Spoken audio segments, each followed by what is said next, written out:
एक समय की बात है, दूर कहीं एक बहुत सुंदर शहर था जिसका नाम हमने सुखपुर रख दिया है।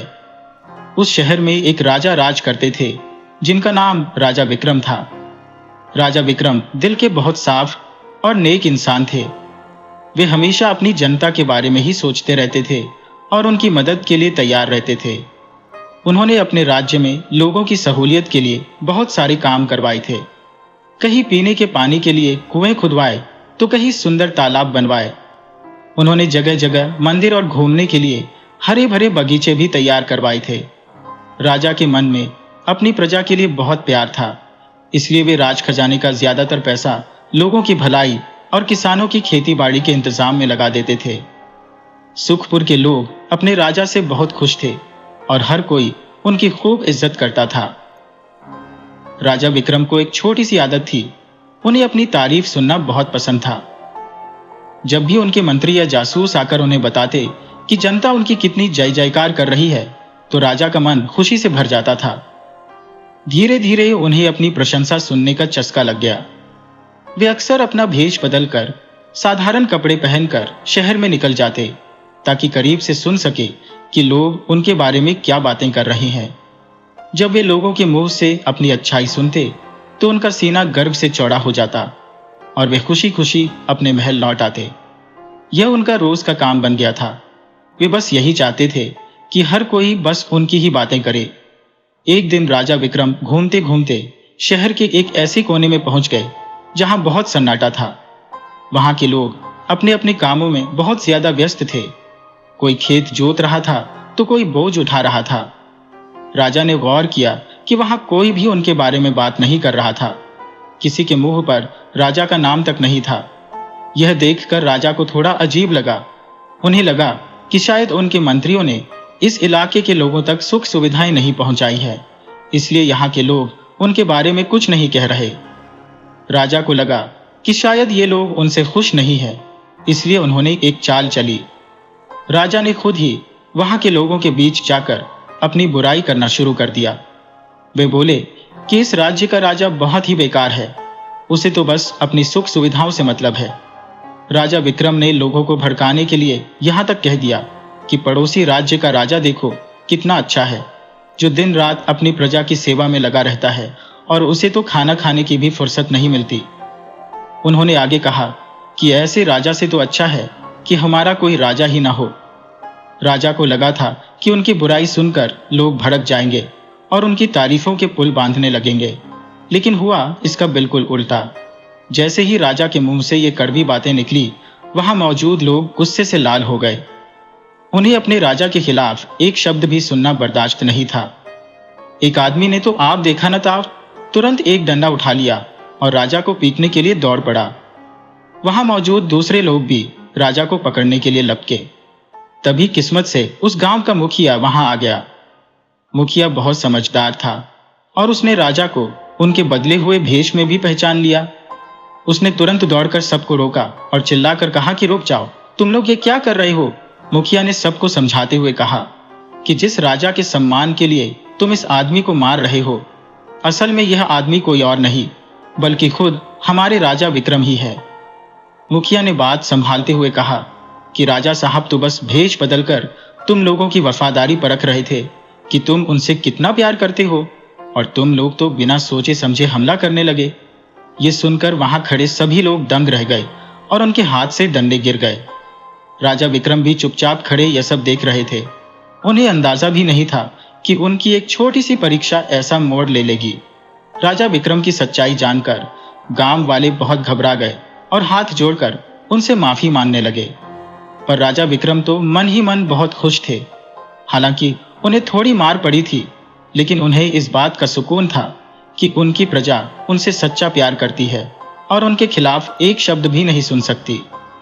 अब राजा को समझ आ गया था कि उन्हें बार बार भेष बदलकर अपनी तारीफ सुनने की जरूरत नहीं है। राजा विक्रम ने अपने राज्य की तरक्की के लिए बहुत संघर्ष किया था। उन्होंने आसपास के उन राजाओं को हरा दिया था जो अपनी जनता को परेशान करते थे। जीत के बाद उन्होंने वह सारी जमीन अपने राज्य के गरीब किसानों में बांट दी ताकि कोई भूखा न रहे। अब सुखपुर में हर तरफ खुशहाली थी और राजा के मन में कोई अधूरी इच्छा नहीं बची थी। राजा विक्रम अब बूढ़े हो रहे थे, इसलिए उनके मन में विचार आया कि 2-4 सालों में राजपाट अपने बेटे यानी राजकुमार को सौंप देना चाहिए। वे सोचते थे कि बाकी का जीवन जंगल में जाकर भगवान की भक्ति में बिताएंगे, ताकि मरने के बाद भी उन्हें स्वर्ग में वैसी ही इज्जत और गद्दी मिले जैसी यहाँ धरती पर मिली है। वे चाहते थे कि उनका अगला जीवन भी सुख और चैन से बीते। उसी सुखपुर शहर में एक बहुत बड़ा व्यापारी रहता था, जिसका नाम था सेठ धनीराम। धनीराम इतना अमीर था कि पूरे राज्य में उसके बराबर का कोई दूसरा आदमी नहीं था। वह सिर्फ अनाज या कपड़े का व्यापार नहीं करता था, बल्कि राज दरबार में हथियारों और रोजमर्रा की हर छोटी बड़ी चीज की सप्लाई भी वही करता था। राजा विक्रम उस पर बहुत भरोसा करते थे। सेठ धनीराम को लगता था कि वह बहुत ईमानदार और धर्म को मानने वाला इंसान है। शहर के बाकी सभी छोटे बड़े व्यापारी उसका बहुत सम्मान करते थे, जिसकी वजह से सेठ के मन में थोड़ा घमंड आ गया था। उसे लगता था कि पूरी दुनिया में उससे बड़ा और कोई व्यापारी नहीं है। अपनी साख बनाए रखने के लिए सेठ धनीराम खूब दान पुण्य भी करता था। वह बड़े बड़े हवन करवाता और साधु संतों को बुलाकर उन्हें बढ़िया बढ़िया पकवान खिलाता और उनकी सेवा करता था। साधु संत भी सेठ से बहुत खुश रहते थे और उसे खूब दुआएं देते थे। सेठ धनीराम के 2 बेटे थे जो काफी समझदार थे और अपना अपना कारोबार संभालते थे। सेठ के पास धन दौलत की कोई कमी नहीं थी। ऐसा लगता था जैसे उस पर धन की देवी की पूरी कृपा है। अब उम्र के इस पड़ाव पर आकर सेठ सोचने लगा कि धरती पर तो बहुत कमा लिया, अब परलोक के लिए भी कुछ इंतजाम करना चाहिए। सेठ धनीराम के मन में अजीब सा ख्याल आया। उसने सोचा कि अगर वह जंगल जाकर तपस्या करेगा तो स्वर्ग में भी उसे व्यापार करने का मौका मिलेगा। उसे लगा कि जैसे वह धरती पर लोगों को खाना और कपड़े दे रहा है, वैसे ही स्वर्ग में जाकर देवी देवताओं के लिए भी भोजन, कपड़े और हथियारों का इंतजाम वही करेगा। लेकिन जंगल जाने से पहले वह अपने दोनों बेटों की शादी कर देना चाहता था, ताकि वे अपना घर बसा लें और वह बिना किसी चिंता के भक्ति में लीन हो सके। उसी शहर में एक पंडित जी भी रहते थे। पंडित जी बहुत विद्वान थे और सारा दिन पूजा पाठ, कथा और हवन करने में ही बीत जाता था।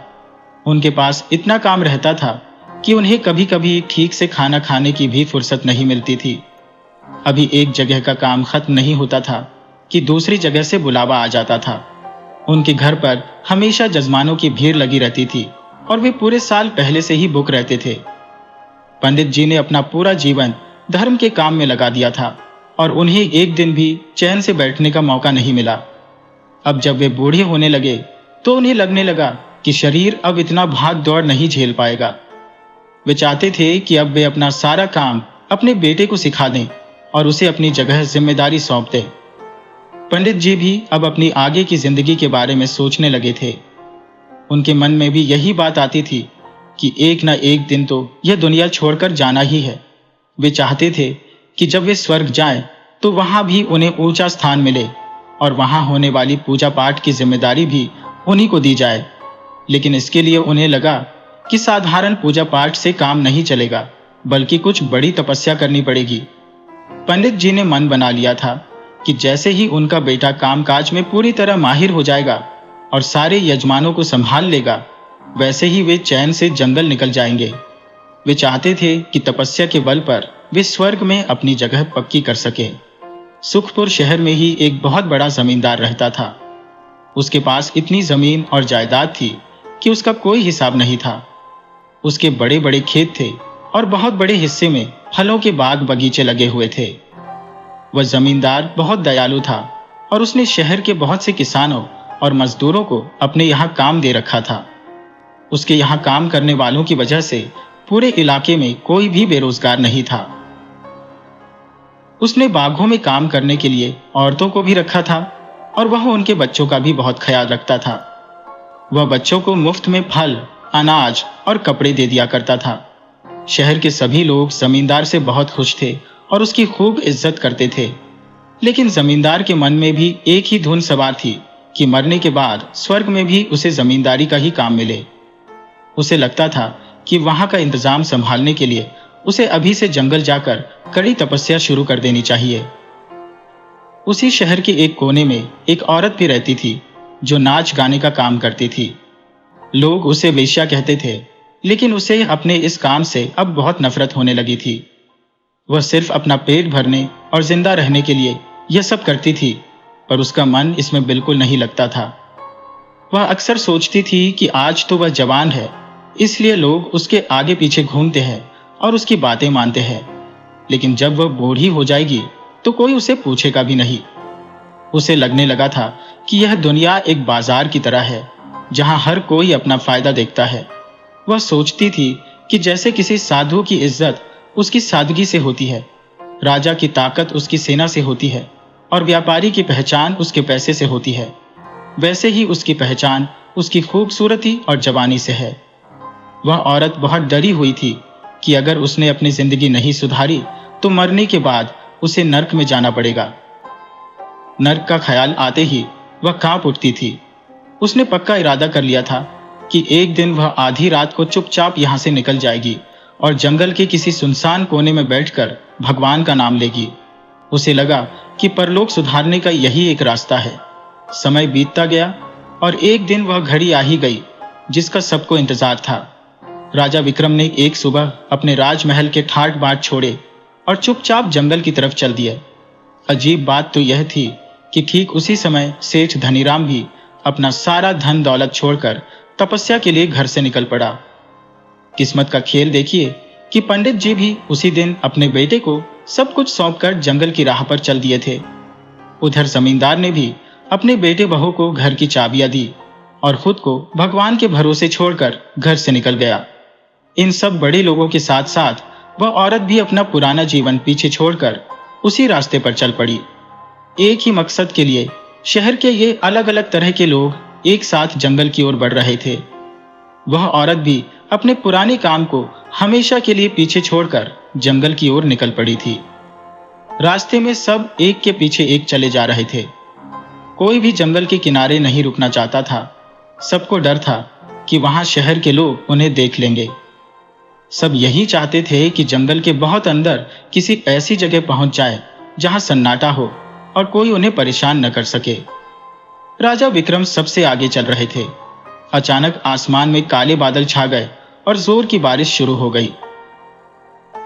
एक तो सर्दी का मौसम था और ऊपर से मूसलाधार बारिश, जिससे राजा विक्रम को थोड़ी परेशानी होने लगी। पर फिर उनके मन में आया कि यह उनका महल नहीं है। अब तो उन्हें ठंड, धूप और बरसात सब कुछ झेलना ही पड़ेगा। अगर उन्हें स्वर्ग का सुख चाहिए तो इतना कष्ट तो उठाना ही होगा। बारिश से बचने के लिए राजा विक्रम एक बहुत बड़े बरगद के पेड़ के नीचे जाकर खड़े हो गए। वहां पहले से ही एक बूढ़ा और गरीब आदमी बैठा हुआ था जो बारिश रुकने का इंतजार कर रहा था। राजा भी उसके पास जाकर खड़े हो गए। अभी कुछ ही देर हुई थी कि सेठ धनीराम भी भागते हुए उसी पेड़ के नीचे आ पहुंचा। राजा ने उसे देखा तो चौंक गए और बोले, अरे धनीराम, तुम यहाँ इस जंगल में क्या कर रहे हो? धनीराम भी राजा विक्रम को वहां देखकर हैरान रह गया और हाथ जोड़कर बोला, महाराज, आप यहाँ कैसे? राजा ने बताया कि वे राज्यपाट छोड़कर तपस्या करने आए हैं। तब धनीराम ने भी अपनी बात बताई कि वह भी अपना अगला जीवन सुधारने के लिए भक्ति करने निकला है। राजा खुश होकर बोले कि चलो अच्छा है, एक से भले दो, मुझे अकेले रहने की आदत भी नहीं है। दोनों बातें कर ही रहे थे कि वहां पंडित जी भी आ पहुंचे। राजा और सेठ दोनों उन्हें देखकर हैरान रह गए और पूछा, पंडित जी, आप भी इस घने जंगल में? पंडित जी ने भी जब राजा और सेठ को एक साथ देखा तो उन्हें अपनी आंखों पर यकीन नहीं हुआ। अभी ये तीनों आपस में बात ही कर रहे थे कि जमींदार भी बारिश से भीगता हुआ वहां आ गया। जमींदार ने जब देखा कि वहां राजा, सेठ धनीराम और पंडित जी पहले से मौजूद है तो वह भी चकित रह गया। पंडित जी ने जैसे ही जमींदार से पूछना चाहा कि वे यहाँ कैसे आए, तभी वहां वह औरत भी पहुंच गई। उस औरत को देखते ही राजा, सेठ, पंडित जी और जमींदार सब उसे पहचान गए, क्योंकि वे सब किसी न किसी तरह उसे जानते थे। राजा ने हंसते हुए उससे पूछा, तुम इस सुनसान जंगल में क्या कर रही हो? जब उसने बताया कि वह भी तपस्या करने आई है तो सब जोर जोर से हंसने लगे। राजा ने सेठ धनीराम की तरफ देखकर मजाक उड़ाते हुए कहा, देखो धनीराम, इसे कहते हैं 100 चूहे खाकर बिल्ली हज को चली। इसे यही नहीं पता कि इतने पाप करने के बाद इसका परलोक कभी नहीं सुधर सकता। जिसने अपनी पूरी जवानी गलत कामों में बिता दी, वह अब कितनी भी पूजा कर ले, उसे तो नरक ही मिलेगा। राजा ने फिर उस औरत से कहा, खैर, अच्छा ही हुआ कि अब हम 5 लोग साथ रहेंगे। जंगल में हमारा मन लगा रहेगा और अकेलापन महसूस नहीं होगा। जब मन करेगा तब भगवान का नाम ले लेंगे, और जब मन ऊब जाएगा तो आपस में बैठकर बातें कर लिया करेंगे। और अगर साथ में बात करने के लिए कोई औरत हो तो फिर बात ही क्या है। राजा की इन बातों को सुनकर वह औरत बहुत दुखी हुई, पर उसने कोई जवाब नहीं दिया। वह अपना सिर झुकाकर चुपचाप एक कोने में खड़ी रही और बारिश रुकने का इंतजार करने लगी। राजा और बाकी लोग अभी भी उसका मजाक उड़ा रहे थे, लेकिन वह बस मन ही मन भगवान को याद कर रही थी। बारिश काफी तेज थी और ठंडी हवाएं चल रही थी। पेड़ के नीचे खड़े ये 5 लोग अब एक दूसरे के चेहरे देख रहे थे। राजा विक्रम को लग रहा था कि उनका यह सफर अब और भी मजेदार होने वाला है, जबकि वह औरत बस यही सोच रही थी कि क्या भगवान उसे कभी माफ करेंगे। बाकी तीनों भी अपनी अपनी महानता के गुण गा रहे थे और उस औरत को नीचा दिखाने का कोई मौका नहीं छोड़ रहे थे। वे सब यह भूल गए थे कि वे यहाँ अपना घमंड छोड़ने आए थे, न कि उसे और बढ़ाने। बारिश थमने का नाम ही नहीं ले रही थी, बल्कि अब तो और भी जोर से होने लगी थी। काले बादलों के बीच बिजली इतनी तेज कड़क रही थी कि पूरा जंगल दहल उठा था। पेड़ों पर बैठे पक्षी डर के मारे शोर मचा रहे थे और अपनी जान बचाने के लिए दुबक रहे थे। तभी अचानक एक बहुत तेज रोशनी हुई और बिजली उसी बरगद के पेड़ की एक बड़ी टहनी पर आ गिरी, जिसके नीचे सब खड़े थे। टहनी जलकर काली पड़ गई और धुआं उठने लगा। यह देखकर राजा विक्रम घबरा गए। उन्होंने फौरन पंडित जी की ओर देखा और बोले, पंडित जी, ये क्या हो रहा है? आप तो ज्ञानी हैं, जरा अपनी समझ से देखिए कि यह बिजली बार बार इसी पेड़ पर क्यों गिर रही है। पूरे जंगल में इतने सारे पेड़ हैं, पर बिजली हमें ही निशाना क्यों बना रही है। पंडित जी ने अपनी आंखें बंद की और कुछ पल के लिए शांत हो गए। जब उन्होंने आंखें खोली तो उनके चेहरे पर डर साफ दिख रहा था। वे बोले, महाराज, हमारे बीच कोई बहुत बड़ा पापी है। बिजली उस पापी को सजा देने के लिए बार बार इसी पेड़ पर गिर रही है। वह पापी इसी पेड़ के नीचे छिपा है, इसीलिए हम सबकी जान खतरे में है। राजा विक्रम ने तुरंत उस औरत की तरफ इशारा किया और बोले, इसमें पूछने वाली क्या बात है? हम सबको पता है कि सबसे बड़ी पापिनी यही है। इसने पूरी जिंदगी गलत काम किए और अब हमारे साथ स्वर्ग जाने का सपना देख रही है। राजा ने गुस्से में उस औरत से कहा, तू क्यों हम सबको मरवाने पर तुली है? अपने पापों की सजा हमें क्यों दे रही है? चुपचाप इस पेड़ के नीचे से बाहर निकल जा। अगर मरना होगा तो तू अकेले मरेगी, हम सबको तेरे साथ जलने की जरूरत नहीं है। वह औरत चुपचाप बिना कुछ बोले पेड़ के नीचे से हटकर बाहर बारिश में जाकर खड़ी हो गई। वह पूरी तरह भीग रही थी, पर फिर भी बिजली दोबारा कड़की और उसी पेड़ पर गिरी। राजा हैरान रह गए। उन्होंने सोचा कि अगर वह औरत पापिनी होती तो बिजली उस पर गिरती। राजा ने सेठ धनीराम की तरफ देखा और शक भरी नजरों से कहा, सेठ धनीराम, लगता है तुमने व्यापार में बहुत हेरा फेरी की है, लोगों को खूब ठगा है। जाओ, तुम बाहर जाकर खड़े हो जाओ। सेठ धनीराम डरते डरते बाहर निकला और वह औरत वापस पेड़ के नीचे आ गई। लेकिन जैसे ही बिजली कड़की, वह फिर से पेड़ की एक टहनी को जला गई। अब राजा को लगा कि दाल में कुछ काला है। उन्होंने पंडित जी से कहा, पंडित जी, मुझे तो अब आप पर ही शक हो रहा है। कहीं आपने धर्म के नाम पर लोगों को धोखा तो नहीं दिया? आप बाहर जाइए। पंडित जी भी कांपते हुए बाहर बारिश में खड़े हो गए और सेठ वापस अंदर आ गया। लेकिन इस बार भी बिजली ने पेड़ का ही पीछा नहीं छोड़ा। अब राजा ने जमींदार की तरफ देखा और कहा, लगता है तुमने गरीबों की जमीन हड़पी है। जाओ, अब तुम अपनी किस्मत आजमाओ। जमींदार भी बाहर गया, पर नतीजा वही रहा। बिजली अभी भी पेड़ को ही अपना निशाना बना रही थी।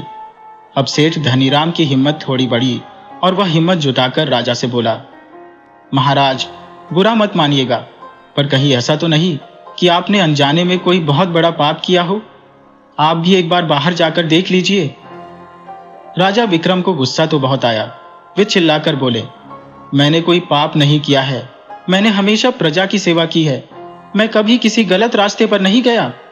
लेकिन जब सबने जिद की तो राजा अपनी शान दिखाने के लिए पेड़ के नीचे से बाहर निकल गए। वे जैसे ही बाहर गए, फिर से बिजली कड़की और उसी पुराने बरगद के पेड़ पर गिरी। राजा विक्रम अब सोच में पड़ गए। वे भीगते हुए वापस पेड़ के नीचे आए और इधर उधर देखने लगे। तभी उनकी नजर पेड़ के दूसरी तरफ बैठी उस परछाई पर पड़ी। उन्हें अचानक याद आया कि पेड़ के उस कोने में एक बूढ़ा, कमजोर और गरीब आदमी भी बैठा हुआ था, जो सबसे पहले वहां आया था। राजा ने सबको चुप रहने का इशारा किया और उस बूढ़े आदमी की तरफ देखने लगे, जो शांति से बैठा हुआ था। राजा के मन में अब नए सवाल उठने लगे थे कि आखिर पापी कौन है और बिजली किसे ढूंढ रही है। राजा विक्रम को उस कोने में बैठे बूढ़े आदमी पर बहुत गुस्सा आया। वे चिल्लाकर बोले, अरे, सारा झगड़ा ही खत्म। असली पापी तो यह बूढ़ा आदमी है। इसी की वजह से बिजली बार बार पेड़ पर गिर रही है। यह इतना बड़ा पापी है कि हम जैसों के पुण्य की वजह से अब तक बचा हुआ है और हम सबकी जान खतरे में डाल रखी है। राजा ने उस बूढ़े से तुरंत पेड़ के नीचे से हट जाने को कहा। बूढ़ा आदमी हाथ जोड़कर गिड़गिड़ाने लगा, महाराज, बाहर बहुत तेज बारिश हो रही है। आसपास कोई दूसरा पेड़ भी नहीं है जहां मैं छिप सकूं। मेरी तबीयत भी कुछ ठीक नहीं है। अगर मैं भीग गया तो मर जाऊंगा। मेरी अभी 2 जवान बेटियां हैं जिनकी शादी करनी है।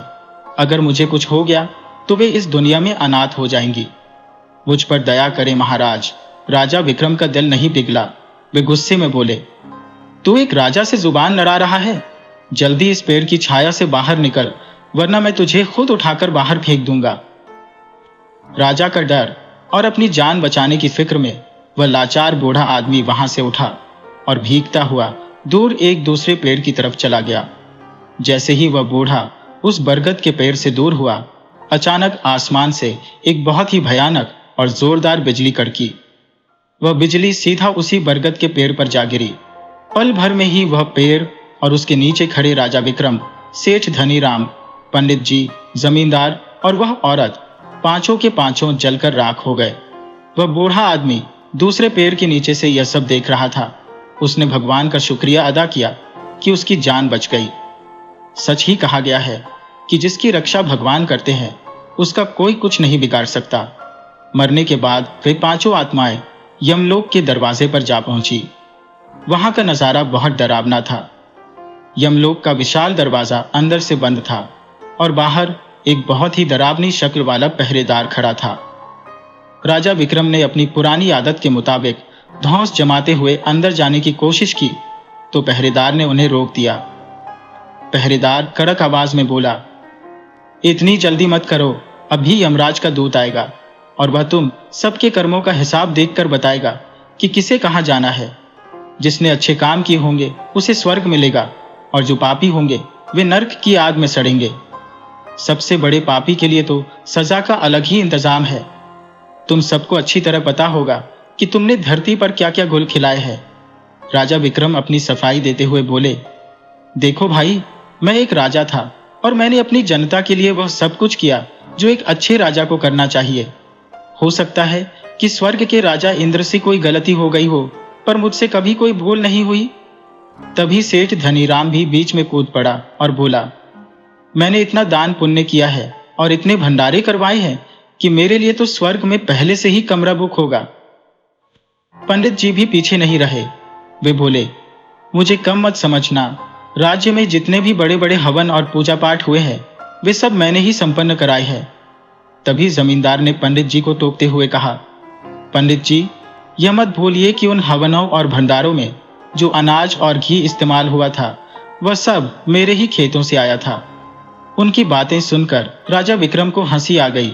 वे पंडित जी का मजाक उड़ाते हुए बोले, अरे पंडित जी, आपने अपनी जेब से तो फूटी कौड़ी भी खर्च नहीं की। दूसरों का आटा और दूसरों का घी लेकर आप तो बस अपनी वाहवाही लूटते रहे। वे चारों आपस में एक दूसरे को नीचा दिखाने और खुद को महान साबित करने के लिए लड़ने लगे। लेकिन वह औरत एक तरफ चुपचाप शांत खड़ी थी। उसे यकीन था कि उसने अपनी जिंदगी में कभी कोई अच्छा काम नहीं किया है, इसलिए उसे तो नर्क ही मिलना है। वह बिना किसी उम्मीद के बस अपनी बारी का इंतजार कर रही थी। यमलोक के दरवाजे पर जब राजा, सेठ, पंडित और जमींदार आपस में बुरी तरह लड़ने लगे तो वहां खड़े पहरेदार ने उन्हें डांटते हुए कहा कि चुप हो जाओ।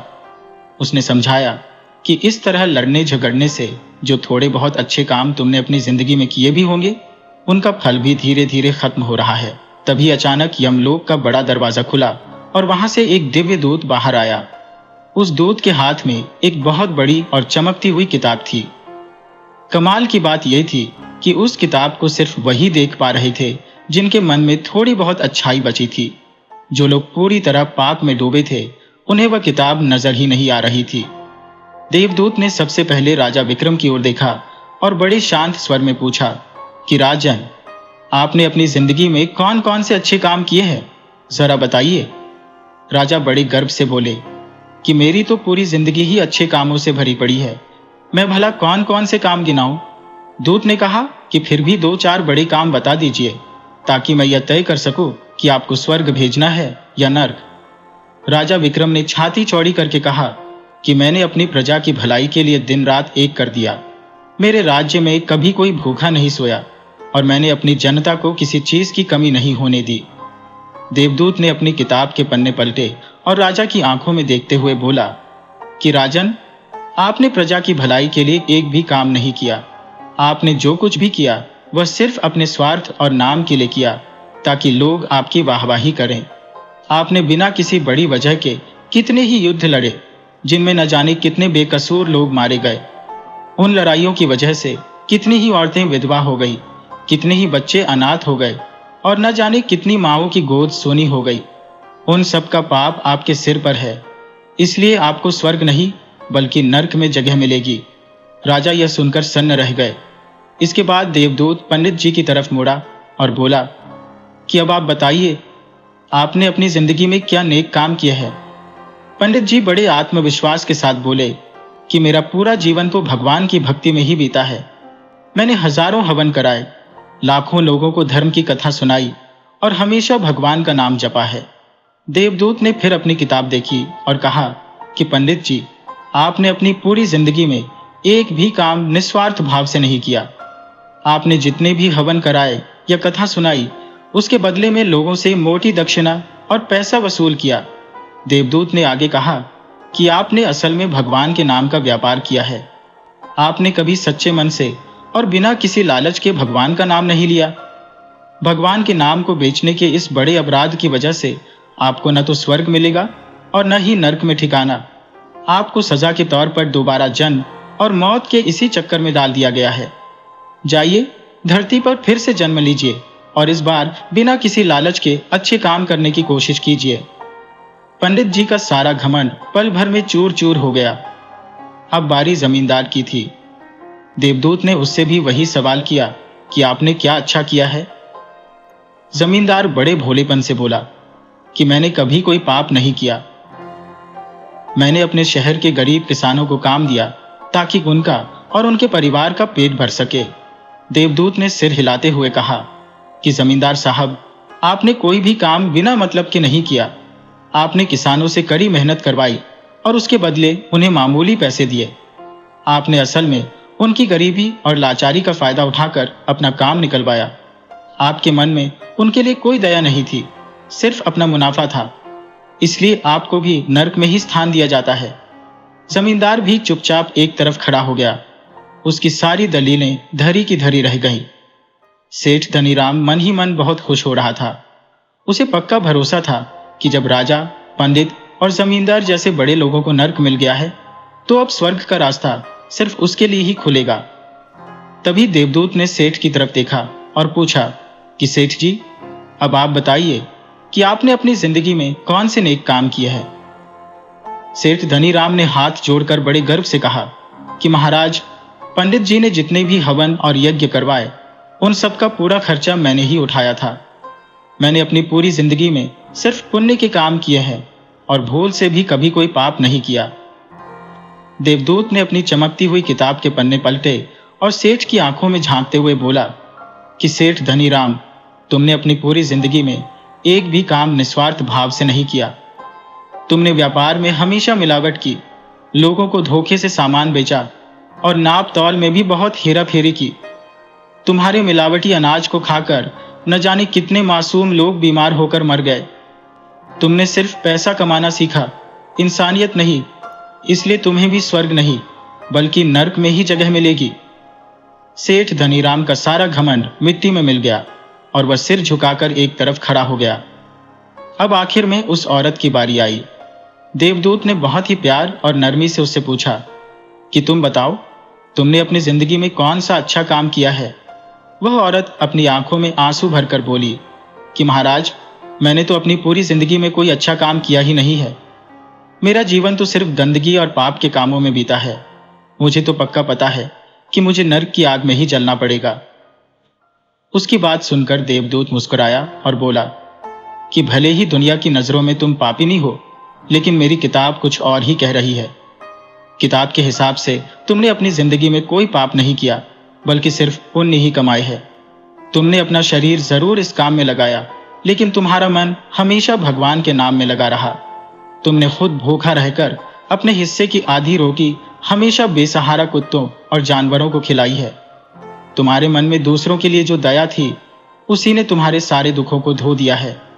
तुम्हारे पुण्य इतने ज्यादा है कि तुम्हें स्वर्ग में सबसे ऊंचा और सुंदर स्थान दिया जाता है। इंसान अक्सर अपने घमंड में यह मान लेता है कि जो वह कर रहा है वही सबसे बड़ा पुण्य है, लेकिन हमारे मान लेने से कुछ नहीं होता। फैसला करने वाला कोई और है। यह जिंदगी एक खेल की तरह है, जहां हार और जीत का फैसला अंपायर करता है। वैसे ही हमारे अच्छे और बुरे कामों का हिसाब भगवान करते हैं। इंसान को तो अपने बुरे काम भी कभी कभी सही लगते हैं, लेकिन जब भगवान का फैसला सामने आता है तब उसे अपनी गलती का एहसास होता है और वह पछताने लगता है। अब इसी राज्य के पास एक दूसरा शहर था जिसका नाम समीरपुर था। वहां रामानंद नाम का एक बहुत बड़ा व्यापारी रहता था। उसके जैसा रईस पूरे इलाके में कोई नहीं था। उसका कारोबार सिर्फ कपड़े या अनाज तक ही सीमित नहीं था, बल्कि वह हीरे जवाहरात और बढ़िया नस्ल के घोड़ों का व्यापार दूसरे देशों तक करता था। वह अक्सर बड़े बड़े जहाजों में सामान लादकर महीनों तक समुद्री यात्रा पर रहता और खूब मुनाफा कमाकर लौटता। धीरे धीरे रामानंद के पास इतना पैसा जमा हो गया कि वहां के राजा भी उसके सामने गरीब लगने लगे। रामानंद की दौलत और रुतबा देखकर वहां का राजा भी चाहता था कि वह अपनी राजकुमारी की शादी रामानंद के बेटे से कर दे। राजा को लगा कि इससे उसका राज्य और भी अमीर हो जाएगा, लेकिन रामानंद को अपनी दौलत पर इतना घमंड था कि उसने राजा का यह प्रस्ताव ठुकरा दिया। उसने अपने बेटे की शादी राजा की बेटी से न करके एक दूसरे मामूली व्यापारी की लड़की से की। राजा को यह बात बहुत बुरी लगी, लेकिन वह रामानंद का कुछ बिगाड़ नहीं पाया, क्योंकि रामानंद की पकड़ बहुत मजबूत थी। व्यापारी रामानंद अब दिन ब दिन और भी ज्यादा अहंकारी होता जा रहा था। उसे लगने लगा था कि वह राजा से भी ऊपर है। बड़े बड़े राजा और रईस उसके आगे पीछे हाथ जोड़े घूमते थे। राजा के मन में रामानंद के लिए बहुत नफरत पैदा हो गई थी, लेकिन वह चुप रहने पर मजबूर था। राजा जानता था कि जितना टैक्स उसे पूरे राज्य से मिलता है, उससे कहीं ज्यादा पैसा अकेले रामानंद के व्यापार से सरकारी खजाने में आता है। राजा की मजबूरी थी कि वह रामानंद से बनाकर रखे, वरना उसका राज्य चलाना मुश्किल हो जाता। राजा बस सही मौके के इंतजार में था, जब वह रामानंद को उसकी सही जगह दिखा सके। सेठ रामानंद ने राजा की बेटी से अपने बेटे की शादी न करके राजा को सरेआम नीचा दिखाया था। उसने बातों बातों में राजा को यह महसूस करा दिया था कि आज के समय में राजा महाराजा की ताकत उसके पैसे के आगे कुछ भी नहीं है। राजा इस अपमान को भूला नहीं था और वह बस सही मौके की तलाश में था कि कैसे रामानंद के घमंड को चूर चूर किया जाए। संयोग से रामानंद की भी एक बहुत सुंदर बेटी थी, जो अब शादी के लायक हो गई थी। राजा के मन में बहुत गुस्सा भरा था। उसने सोचा कि वह कुछ ऐसा करेगा जिससे रामानंद की बेटी का विवाह किसी बहुत ही गरीब और मामूली इंसान से हो जाए। जब राजा ने अपने मन की यह कड़वी बात रानी को बताई, तो रानी ने उन्हें समझाने की कोशिश की। रानी बहुत ही शांत और सुलझी हुई महिला थी। उसने राजा से कहा कि आपको किसी से इतनी नफरत नहीं रखनी चाहिए। किसकी किस्मत में क्या लिखा है, यह कोई नहीं जानता। शादी ब्याह तो ऊपर वाले का खेल है, जोड़ियां वहीं से तय होकर आती हैं। हमारे चाहने या न चाहने से कुछ नहीं होता। जिसकी किस्मत जिसके साथ जुड़ी है, वह मिलकर ही रहेगी। रानी ने राजा को सलाह दी कि वे व्यापारी से जलना छोड़ दें और अपनी राजकुमारी के लिए किसी बहुत अच्छे और नेक लड़के की तलाश करें। उन्होंने कहा कि धन दौलत के पीछे मत भागिए, हमारी बेटी को कोई ऐसा जीवन साथी मिलना चाहिए जो उसे हमेशा खुश रख सके। दूसरी तरफ रामानंद की जो बहू घर आई थी वह किसी दूसरे देश के व्यापारी की बेटी थी। उसका रहन सहन, खान पान और बोलने का तरीका सब अलग था। हालांकि वह हिंदी बोलना जानती थी, लेकिन उसका दिल इस घर में नहीं लगता था। सच तो यह था कि वह रामानंद के बेटे से बिल्कुल प्यार नहीं करती थी।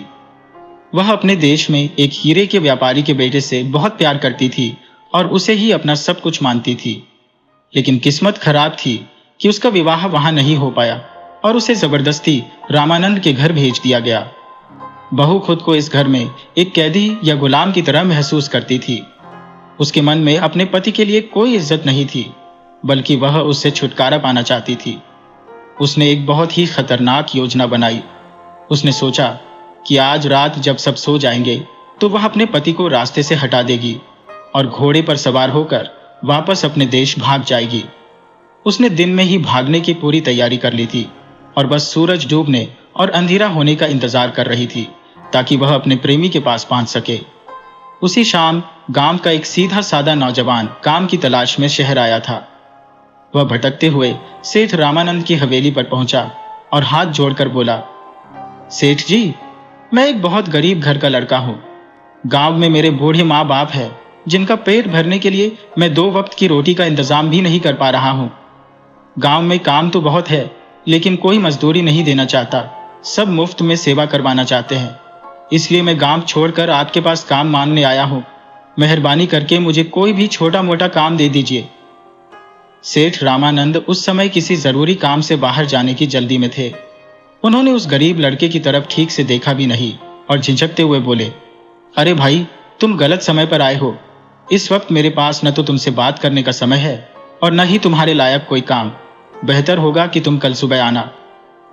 वह लड़का कुछ और कहना चाहता था, अपनी मजबूरी बताना चाहता था, लेकिन तब तक सेठ अपनी गाड़ी में बैठकर वहां से जा चुके थे। लड़का उदास मन से वहीं सड़क के किनारे बैठ गया और सोचने लगा कि अब वह रात कहां बिताएगा। सेठ रामानंद की बेटी ने जब उस गांव के नौजवान लड़के को देखा तो उसके मन में कुछ और ही चलने लगा। वह लड़का दिखने में बहुत सुंदर और तंदुरुस्त था। लड़की ने सोचा कि यह भोला भाला लड़का उसके बहुत काम आ सकता है। उसके पिता ने तो उसे कल बुलाया था, लेकिन लड़की को डर था कि अगर वह आज कहीं और चला गया तो शायद वापस न आए। उसने मन ही मन सोचा कि पता नहीं पिताजी मेरी शादी कब और किससे करेंगे, तब तक क्यों ना इस लड़के को यहीं रोक लिया जाए। उसने तय किया कि वह इस लड़के को आज रात यहीं ठहरा लेगी। वह भागकर उस लड़के के पास पहुंची और बड़े प्यार से बोली, देखो भाई, अब सूरज डूब चुका है और अंधेरा हो रहा है। तुम इस अनजान शहर में रात को कहां भटकोगे? आज रात तुम यहीं रुक जाओ, मैं तुम्हारे रहने और खाने का इंतजाम कर देती हूँ। लड़का थोड़ा हिचकिचाया और बोला, देखिए बहन जी, आप बुरा मत मानिएगा, पर मैं किसी अनजान औरत के कहने पर यहाँ नहीं रुक सकता। सेठ जी ने मुझे कल आने को कहा है, तो मैं कल सुबह ही उनसे मिलूंगा। लड़की की बात सुनकर लड़की को थोड़ा गुस्सा आया। वह बोली, पहली बात तो यह कि मैं तुम्हारी बहन नहीं हूं, मैं इस घर की छोटी मालकिन हूं। तुम अभी जिस सेठ जी से मिले थे, मैं उन्हीं की बेटी हूं। दूसरी बात यह कि इस घर में किसके रहने और खाने का इंतजाम करना है, ये सब मैं ही देखती हूँ। मान लो कल तुम्हें काम मिल भी गया तो रोज शाम को तुम कहाँ जाओगे? तब भी तुम्हें रहने के लिए मेरे पास ही आना पड़ेगा। तो जो काम कल होना है उसे आज ही क्यों न कर लिया जाए? लड़के ने मासूमियत से पूछा। छोटी मालकिन, यहाँ रुकने का कोई अलग से पैसा तो नहीं लगेगा ना? मेरे पास फूटी कौड़ी भी नहीं है। लड़की मुस्कुराकर बोली, तुम्हें एक भी पैसा नहीं देना होगा, तुम बस मेरे साथ चलो। लड़की ने अपनी चालाकी से उस लड़के को हवेली के एक ऐसे कमरे में ठहराया जो थोड़ा किनारे पर था, ताकि वह रात के समय चुपचाप उससे मिलने जा सके। वह गांव का सीधा सादा लड़का खाना पीना खाकर उस कमरे में लेट गया। जगह नई थी और मन में बहुत सारी चिंताएं थी, इसलिए उसे नींद नहीं आ रही थी। वह बस लेटा हुआ छत की ओर देख रहा था। उसे क्या पता था कि उस कमरे के पीछे एक बहुत बड़ी साजिश चल रही है। संयोग से उसी कमरे की पिछली दीवार के पास सेठ रामानंद की बहू ने एक बहुत ही तेज तलवार छिपा कर रखी थी। बहू का प्लान था कि जैसे ही उसका पति गहरी नींद में सो जाएगा, वह उसी तलवार से उसकी जान ले लेगी और वहां से भाग जाएगी। वह बार बार दबे पांव उस कमरे के पास आती और तलवार को देख देख कर वापस लौट जाती। वह बस सबके सो जाने का इंतजार कर रही थी। इधर सेठ की बेटी भी अपनी चाल चलने को तैयार थी। वह चाहती थी कि रात के सन्नाटे में उस लड़के के पास जाए और उसे डरा धमकाकर अपनी मर्जी के काम करवाए। लेकिन उसे एक बड़ी मुश्किल आ रही थी। वह देख रही थी कि उसकी भाभी बार बार उसी गलियारे में चक्कर काट रही है। भाभी के आने जाने की वजह से उसे उस लड़के के कमरे में जाने का मौका ही नहीं मिल पा रहा था। अंधेरी रात में एक ही घर के अंदर दो अलग अलग औरतें अपनी अपनी साजिशें लेकर घूम रही थी और वह बेगुनाह लड़का अपनी कोठरी में जागते हुए बस सुबह होने का इंतजार कर रहा था। उसे जरा भी अंदाजा नहीं था कि वह मौत और बदनामी के बीच फंसा हुआ है। हवेली के उस सन्नाटे में जब उस नौजवान लड़के को लगा कि उसके कमरे के बाहर कोई है, तो उसने अपना मन बहलाने के लिए धीरे धीरे गुनगुनाना शुरू कर दिया। उसका गाना इतना सुरीला और गहरा था कि दीवार के पीछे छिपी सेठ की बेटी और तलवार लेकर खड़ी बहू दोनों ही अलग अलग जगहों पर रुककर उसे सुनने लगी। लड़के के गीत का मतलब कुछ ऐसा था कि अभी तो जिंदगी के सफर की शुरुआत हुई है और तुम सही रास्ते पर चल रहे हो, लेकिन अगर रास्ते में कहीं कोई गड्ढा दिख जाए तो डर कर अपना रास्ता मत बदल लेना, वरना तुम पूरी उम्र के लिए भटक जाओगे। यही वह सीधा रास्ता है जो तुम्हें तुम्हारी मंजिल तक ले जाएगा। बाकी दूसरे रास्तों पर तो गहरी खाइयां और डूबने वाला समंदर है। जब सेठ की बहू ने उस गीत के शब्दों को सुना तो वह जैसे नींद से जाग गई। उसे लगा कि यह लड़का कोई मामूली इंसान नहीं है, इसे शायद मेरी साजिश का पता चल गया है। उसने सोचा कि अगर आज वह अपने पति को मार देती है तो वह कहीं की नहीं रहेगी। उसका पुराना प्रेमी तो उसे कब का भूल चुका होगा और वह आज उस इंसान को खोने जा रही है जो उसे सच में प्यार करता है और उसे अपने घर की इज्जत बनाकर लाया है। उसने खुद को कोसा कि वह कितनी मूर्ख थी जो अपने ही पति के बारे में इतना गलत सोच बैठी थी। उसने तुरंत वह तलवार वहीं छिपा दी और चुपचाप जाकर अपने पति के पास सो गई। उधर सेठ रामानंद की बेटी ने भी उस गाने को सुना था, लेकिन उसने उसका मतलब अपने हिसाब से निकाला। उसे लगा कि वह नौजवान उसे समझा रहा है कि वह जिस रास्ते पर चल रही है वही सही है और उसे अपने मन को इधर उधर नहीं भटकाना चाहिए। आज नहीं तो कल उसकी शादी तो होनी ही है, लेकिन अगर उसने एक बार भी अपने मन और अपनी मर्यादा को खो दिया तो वह जिंदगी भर पछताएगी। जैसे मरे हुए शरीर में दोबारा जान नहीं आती, वैसे ही एक बार गई हुई इज्जत वापस नहीं लौटती। यह सोचकर वह भी डर गई और दबे पांव अपने कमरे में जाकर सो गई। अगली सुबह सेठ रामानंद अपनी बड़ी सी हवेली के सामने आराम कुर्सी पर बैठे थे। तभी वह गांव का लड़का दोबारा उनके पास आया और हाथ जोड़कर काम मांगने लगा। सेठ की बेटी और बहू दोनों ही छिपकर देख रही थी कि सेठ जी उस लड़के को क्या जवाब देते हैं। दोनों मन ही मन चाहती थी कि काश इस लड़के को हवेली में ही कोई काम मिल जाए। सेठ ने उस लड़के की बात को बड़े ध्यान से सुना, फिर रूखे स्वर में बोले, देखो भाई, मैंने कल भी कहा था कि मेरे पास तुम्हारे लायक कोई काम नहीं है, तुम कहीं और जाकर कोशिश करो ना। सेठ ने आगे कहा, मेरे पास अगर कोई काम होता भी तो मैं किसी चलते फिरते अनजान आदमी को नौकरी पर नहीं रखता। मैं तुम्हें जानता तक नहीं कि तुम कौन हो और कहां से आए हो। तुम्हारे सिर्फ यह कह देने से कि तुम गरीब हो और गांव से आए हो, मैं तुम्हारी बात कैसे मान लूं? सेठ की कड़वी बातें सुनकर वह लड़का बहुत उदास हो गया। उसने अपनी किस्मत को कोसा और अपना झोला उठाकर वहां से जाने लगा। वह अभी कुछ ही कदम चला था कि तभी हवेली के भीतर से सेठ की बहू तेज कदमों से बाहर आई और चिल्लाकर बोली, ठहरो, कहां जा रहे हो? अगर तुम जा रहे हो तो मुझे भी अपने साथ लेते चलो। यह सुनकर वहां मौजूद हर कोई सन्न रह गया। सेठ रामानंद अपनी जगह पर जम गए और फटी आंखों से देखने लगे कि आखिर यह क्या तमाशा हो रहा है। उनकी बहू एक बिल्कुल अजनबी लड़के के साथ घर छोड़कर जाने की बात कर रही थी। इससे पहले कि सेठ कुछ बोल पाते, उनकी बेटी भी दौड़ती हुई बाहर आई और बोली, भाभी, आप अकेली नहीं जाएंगी, ठहरिए, मैं भी आपके साथ चलती हूँ। अब तो सेठ के पैरों तले जमीन खिसक गई। हद तो तब हो गई जब सेठ का बेटा भी बाहर आया और बोला, आप दोनों रुकिए, मैं भी आप लोगों के साथ ही चलता हूँ। सेठ रामानंद पागलों की तरह चिल्लाने लगे, ये क्या पागलपन है? तुम सबको क्या हो गया है? कौन है यह मामूली सा लड़का और तुम सब इसके पीछे घर बार छोड़कर कहाँ जा रहे हो? तब सेठ की बहू ने हिम्मत जुटाई और रोते हुए कहा, पिताजी, बात बहुत कड़वी है पर सच यही है। मैं अपने पति से प्यार नहीं करती थी और आज रात उनकी जान लेकर अपने पुराने प्रेमी के पास भाग जाना चाहती थी। मैंने सारा इंतजाम कर लिया था, लेकिन रात को इस लड़की ने जो गाना गाया उसने मेरी आंखें खोल दी। इसके शब्दों ने मुझे एहसास करा दिया कि मैं जिस गलत रास्ते पर जा रही थी वह मेरी पूरी जिंदगी तबाह कर देता। इसने मुझे सही रास्ता दिखा दिया। तभी सेठ का बेटा आगे आया और बोला, पिताजी, मैं भी कोई दूध का धोला नहीं हूं। मुझे पता था कि मेरी पत्नी मुझसे खुश नहीं है, इसलिए मैं भी एक दूसरी औरत के चक्कर में पड़ गया था और उसे ही अपनी पत्नी बनाना चाहता था।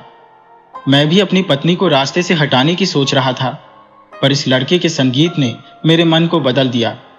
इसके गाने से मुझे समझ आया कि जो मेरे पास है वही सबसे अच्छा है और दूसरी के चक्कर में मैं अपनी इज्जत और जिंदगी दोनों खो बैठूंगा। सेठ की बेटी ने भी अपनी बात रखी, पिताजी, आप काफी समय से मेरी शादी नहीं कर रहे थे, जिससे मेरा मन भटक गया था। मैं भी कुछ गलत कदम उठाने वाली थी, पर इस लड़के ने अपने गाने से मुझे संदेश दिया कि थोड़ा धीरज रखो, सब ठीक हो जाएगा। पिताजी, जिस लड़के ने आपके पूरे परिवार को बिखरने से और हम सबको पाप करने से बचा लिया, आप उसे मामूली और फालतू आदमी कहकर घर से निकाल रहे हैं। यह सुनकर हम सबको बहुत बुरा लगा। सच तो यह है कि यह लड़का हमारा सगा भाई है। मैंने इसे अपना छोटा भाई मान लिया है। सेठ का बेटा और बहू भी एक साथ बोले कि हाँ पिताजी, ये लड़का अब से हमारे घर का हिस्सा है और हमारा भाई है। सेठ रामानंद की आंखों में आंसू आ गए। उन्हें अपनी गलती का एहसास हुआ कि वे पैसे के घमंड में कितने अंधे हो गए थे कि एक देवदूत जैसे इंसान को पहचान नहीं पाए। उन्होंने उस लड़के को गले लगा लिया और बोले, जब तुम सबने इसे भाई माना है तो आज से यह मेरा तीसरा बेटा है। इसके बाद सेठ ने तुरंत अपने मुनीम को राजा विक्रम के पास संदेश लेकर भेजा। उन्होंने कहलवाया कि महाराज, मैं अपनी बेटी का विवाह आपकी राजकुमार से करना चाहता हूं और अगर आप चाहें तो आपकी राजकुमारी का विवाह मेरे इस छोटे बेटे से हो जाए। मैंने अपने इस तीसरे बेटे के बारे में पहले कभी नहीं बताया था, पर यह बहुत ही गुणी और नेक है। राजा विक्रम ये संदेश पाकर बहुत खुश हुए। उन्हें तो बस इसी मौके का इंतजार था। धूमधाम से शादियां हुई और सेठ की बेटी रानी बनकर महल चली गई, जबकि राजा की बेटी सेठानी बनकर रामानंद के घर आ गई। वह गरीब नौजवान लड़का जो कल तक काम की तलाश में भटक रहा था, अब उस बड़ी हवेली का मालिक बन चुका था। सेठ का पूरा परिवार अब प्यार और ईमानदारी से रहने लगा। सबने समझ लिया था कि इंसान की पहचान उसके पैसे से नहीं, बल्कि उसके अच्छे कर्मों और साफ दिल से होती है। उस लड़के के एक छोटे से नेक काम ने न जाने कितनी जिंदगियां बर्बाद होने से बचा ली। सब खुशी खुशी सुखपुर और समीरपुर के बीच अपना जीवन बिताने लगे।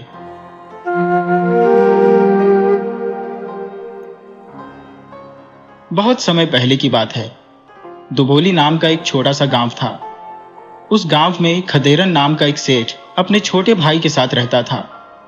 आज वह सेठ गरीबी में जी रहा था, लेकिन हमेशा से ऐसा नहीं था। कभी उसके बाप दादा के समय में उसके घर की बड़ी रौनक थी। उस जमाने में उनका व्यापार खूब फलता फूलता था।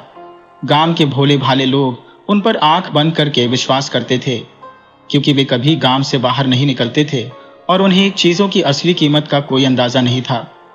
खदेरन जो भाव बताता वे मान लेते। पैसे नहीं होते तो अनाज दे देते, अनाज नहीं होता तो फसल पकने तक का समय मांग लेते। खदेरन उधारी भी देता था। वह शहर से सामान खरीदता और गांव में दोगुनी कीमत पर बेचता। खदेरन एक ऑलराउंडर व्यापारी था। स्त्रियों के लिए आभूषण, कपड़े और श्रृंगार का सामान बेचता। पुरुषों के लिए वस्त्र, जूते चप्पल रखता। साथ ही किराने का हर तरह का सामान मिलता। आटा, चावल, नमक, दाल, सब्जी, गुड़, चीनी, घी, मसाले और मेवे भी। फसल के मौसम में किसानों को बीज भी मुहैया कराता। उस जमाने में वह गांव का सबसे धनी व्यापारी था, जिसे जो चाहिए पहले ले जाओ, बाद में फसल आने पर अनाज दे देना, या जिसके पास पैसे हो वह पैसे दे दे। खदेरन के दो भाई थे, एक वह खुद और दूसरा करमचंद।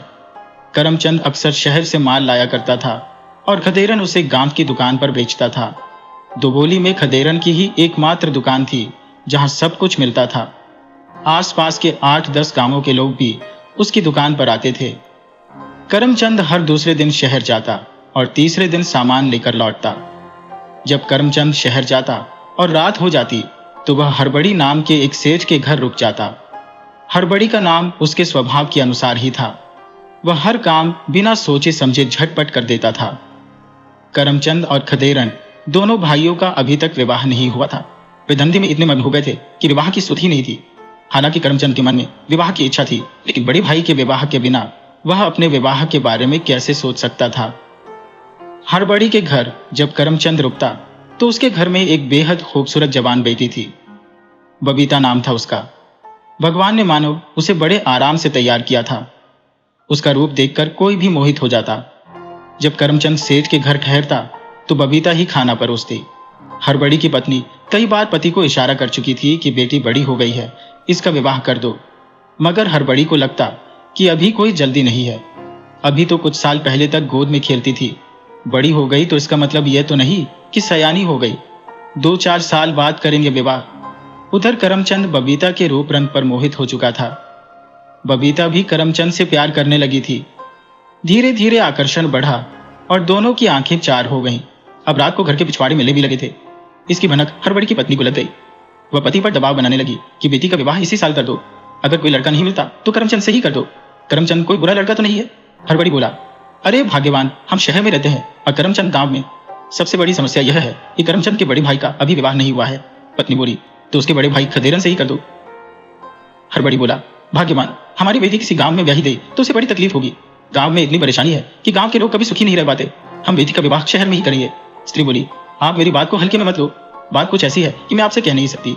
सुनकर आप परेशान हो जाओगे। सेठ हड़बड़ी बोला, भाग्यवान, तुम स्त्री हो, घर में अकेली पड़ी रहती हो, कोई काम धाम नहीं है, तो मन में कभी मेरे प्रति तो कभी बेटी के प्रति बुरे ख्याल आते रहते हैं। खाली समय में फालतू सोचने की बजाय भगवान का भजन किया करो, मन शांत रहेगा। स्त्री समझ गई कि समझदार के लिए इशारा काफी होता है, लेकिन ना समझ पति से हर बात का प्रमाण चाहिए।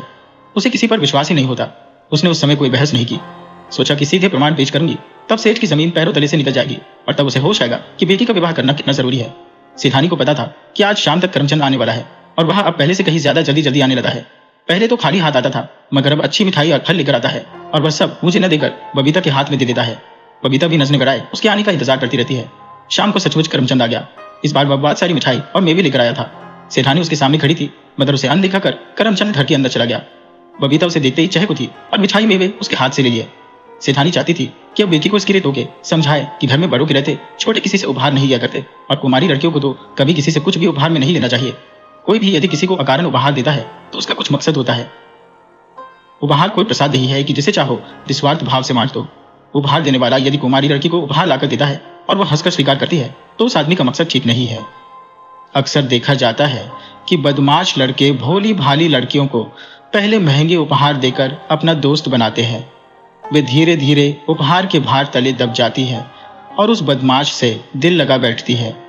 वह बदमाश उपहार के सहारे उससे गलत संबंध बना लेता है और वह चाहकर भी विरोध नहीं कर पाती, क्योंकि उपहार के बोझ तले उसका मुंह बंद रहता है।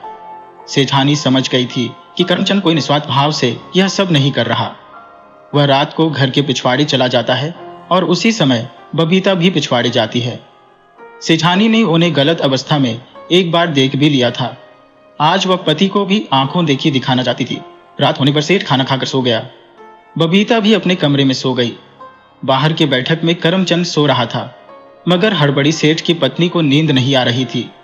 वह आज सेठ को दिव्य दर्शन कराना चाहती थी।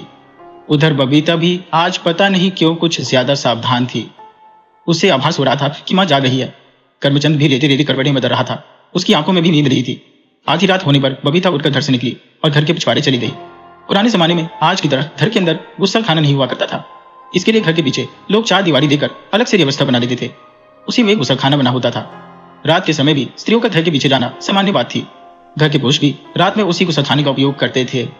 तो इसमें कोई विशेष बात नहीं थी, मगर एक साथ बबीता और करमचंद का जाना असामान्य बात थी।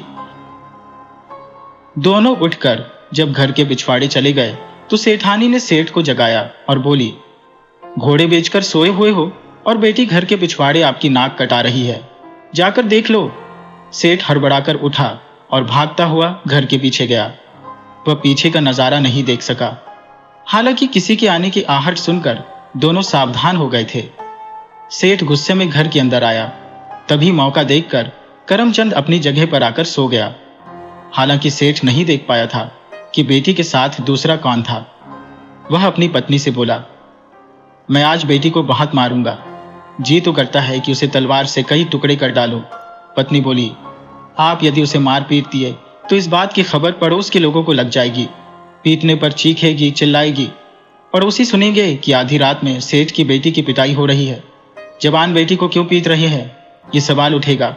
अब इस बात को किसी को बताने की जरूरत नहीं पड़ेगी। पड़ोसी किसी भी हाल में बेटी का विवाह नहीं होने देंगे, और यदि इसे मार देते हो तो तुम जेल चले जाओगे। फांसी भी हो सकती है, क्योंकि किसी की हत्या और कुकर्म कितना भी छुपाओ, कभी छुपता नहीं।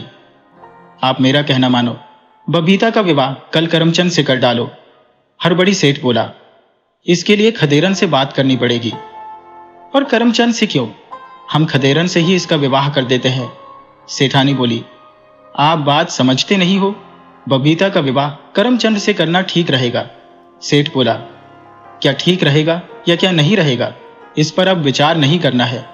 अब हमारे पास खोटा सिक्का है तो उसे सिर्फ चलाने का प्रयास करना है। वह सिक्का कौन ले जाता है, इस बात पर ध्यान देने की जरूरत नहीं है। सेठानी बोली, लेकिन आप मेरी बात तो सुनो।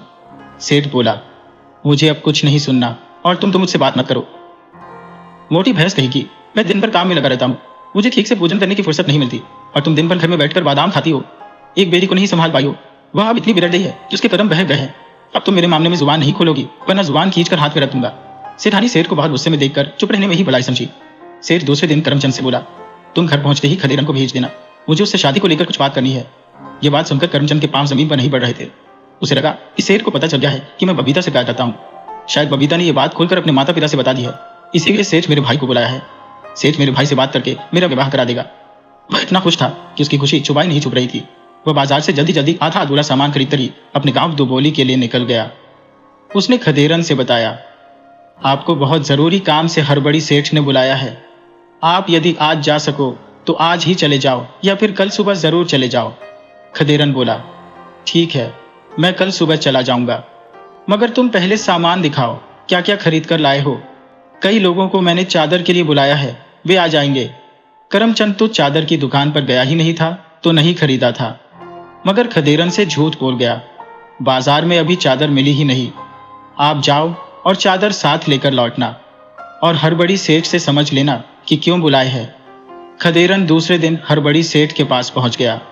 हड़बड़ी सेठ बहुत खुश हुआ और खदेरन से बोला, हम लोगों की जिंदगी बहुत व्यस्तता में बीतती है।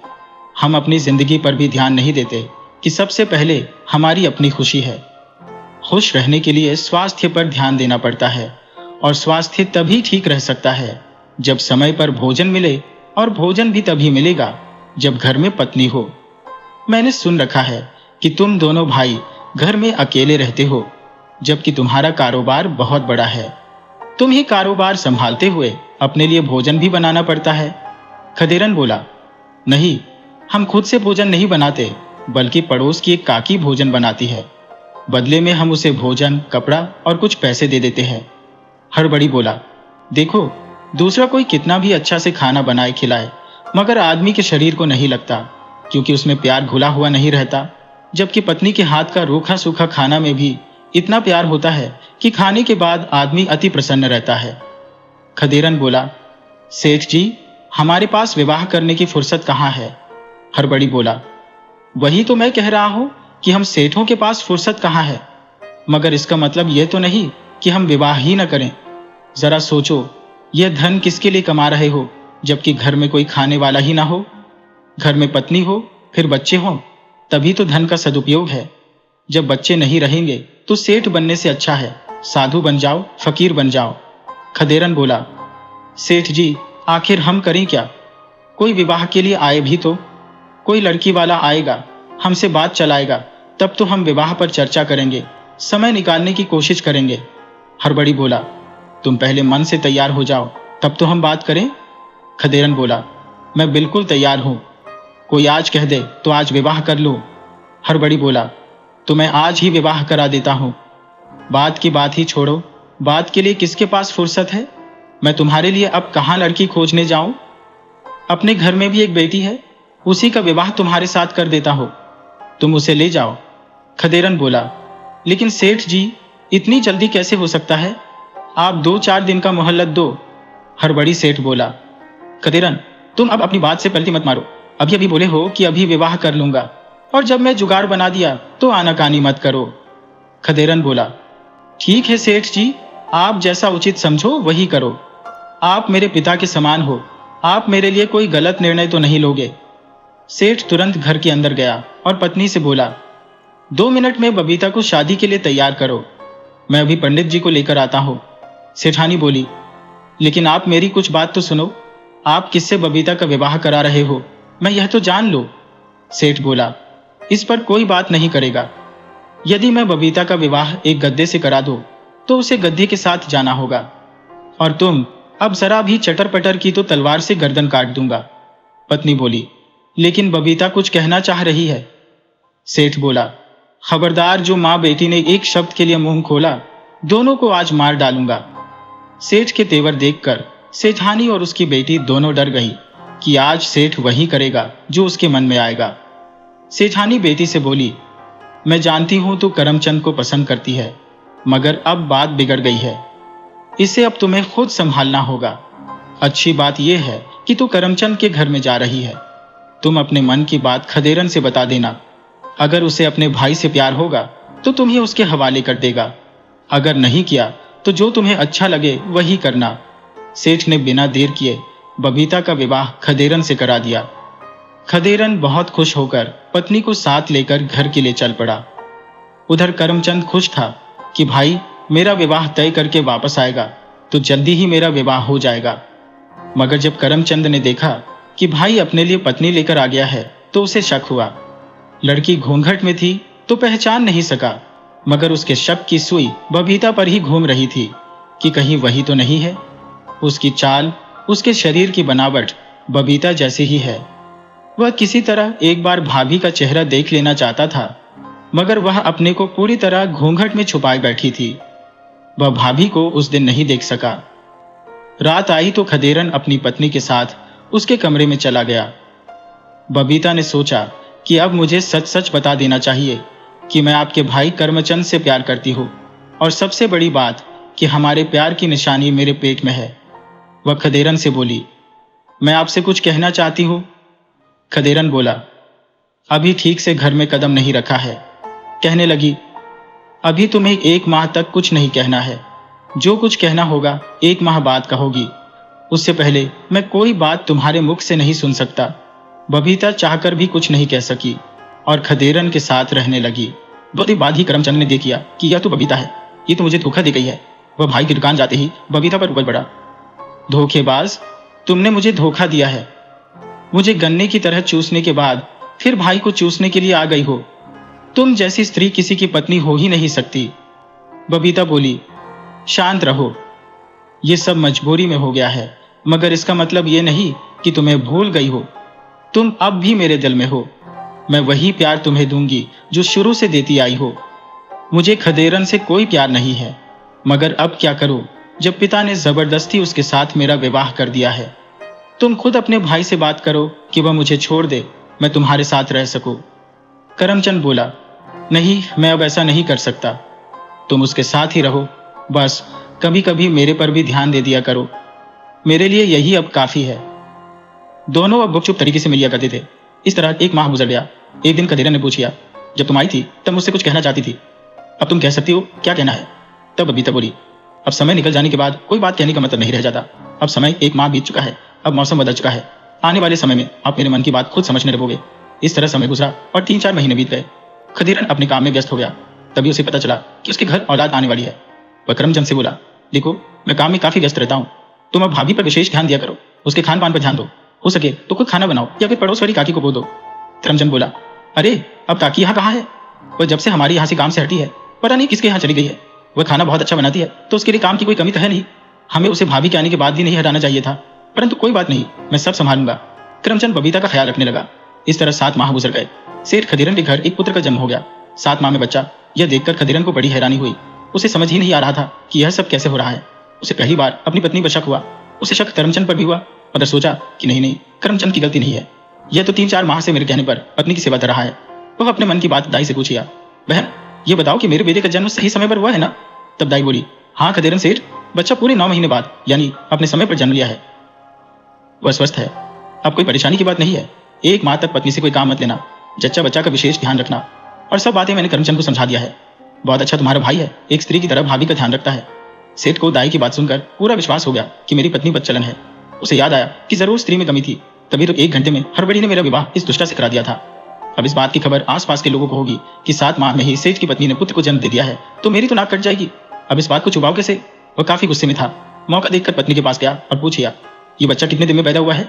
स्त्री बोली, ये मुझे क्या पता, तुम हिसाब किताब करते हो सेठ, तुम हो, तुम खुद जोड़कर देख लो।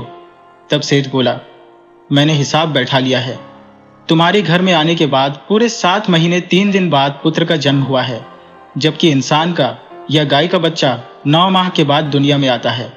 स्त्री बोली, तुम कहना क्या चाहते हो ये बताओ। अरे बच्चा 7 में आए या 5 महीने में आए, इसमें मैं क्या कर सकती हूँ? तुम खुद समझो कि ऐसा क्यों हुआ। शायद तुम्हारे खानदान में ऐसा ही होता आया है। खदेरन बोला, अब तुम बहुत दूर तक मत जाओ, जो मैं पूछ रहा हूं उसे ही बताओ। स्त्री बोली, अभी मेरा स्वास्थ्य ठीक नहीं है, मुझसे बहस मत करो। खदीरन ने भी कोई बहस नहीं की। वह अपनी दुकान में चला गया, मगर उसके मन में यह शंका बनी रही कि स्त्री मुझे धोखा दे रही है। उसका मन स्त्री से काफी उचट गया।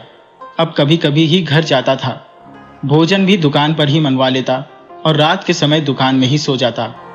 घर पर करमचंद ही रहता। खदीरन सोचता कि स्त्री उससे पूछेगी कि घर क्यों नहीं आते हो, परंतु 6 माह गुजर गया। स्त्री ने एक बार भी नहीं पूछा कि कहाँ रहते हो, घर क्यों नहीं आते। एक दिन अचानक से दोपहर में करमचंद घर में भोजन करने गया। खदीरन के मन में आया कि चलकर देखे कि करमचंद क्या कर रहा है, पत्नी का व्यवहार करमचंद से कैसा है, कहीं पत्नी से उसके संबंध तो नहीं। और शंका बस उठकर घर आ गया। उधर करमचंद और बबीता बेफिक्र थे कि खदीरन अब हम दोनों से दूरी बना चुका है, उसका ध्यान अब सिर्फ अपने धंधे पर है। तो दोनों रोज प्रेम प्यार में लगे रहते थे। आज भी दोनों लगे हुए थे कि खदेरन घर में प्रवेश किया और उसकी निगाह दोनों पर चली गई। दोनों ही गलत अवस्था में थे। यह देखकर खदेरन भड़क गया और करमचंद को पीटने लगा। करमचंद को पीटता देखकर बबीता खदेरन से बोली, खबरदार, जो करमचंद पर हाथ लगाया तो मैं डंडे से मारकर तुम्हारी खोपड़ी तोड़ डालूंगी। अपनी पत्नी के मुख से यह बात सुनकर खदेरन पत्नी को पीटने के लिए बढ़ा तो करमचंद बोला, भूल से भी हाथ मत उठाना, वरना हाथ तोड़ डालूंगा। आप मुझे जितना चाहो पीट लो, मैं सह जाऊंगा, परंतु मैं इस स्त्री का अपमान बर्दाश्त नहीं करूंगा। खदेरन बोला, यह हमारी पत्नी है, इसे मैं पीटूं या मारूं, तुम कौन होते हो बोलने वाले। करमचंद बोला, यह आपके विवाह से भी पहले से मेरी पत्नी है और यह बच्चा भी मेरा है। अब तुम हम दोनों से दूर ही रहो तो अच्छा है। खदेरन बोला, जब तुम इस स्त्री से संबंध में थे तो मुझसे बताया क्यों नहीं। करमचंद बोला, मैंने अपने विवाह की बात चलाने आपको हड़बड़ी के पास भेजा था, परंतु आप तो खुद विवाह करा गए। खदेरन बोला, तो इस स्त्री को तो बताना चाहिए था। तब बबीता बोली, बता तो रही थी तो तुमने कहा कि 1 महीना बोलना ही नहीं है। अब 1 माह बाद हमारे पास बोलने लायक क्या बचा था। खदेरन बोला, इतना सब हो गया और मुझे पता तक नहीं चला। मुझे पहले से शंका थी कि यह बच्चा हमारा नहीं है। हमारी शंका सही निकली। अब मैं क्या कर सकता हूं। तुम दोनों के मौन ने मुझे कहीं का नहीं छोड़ा। मुझे अब खुद से शर्म आ रही है।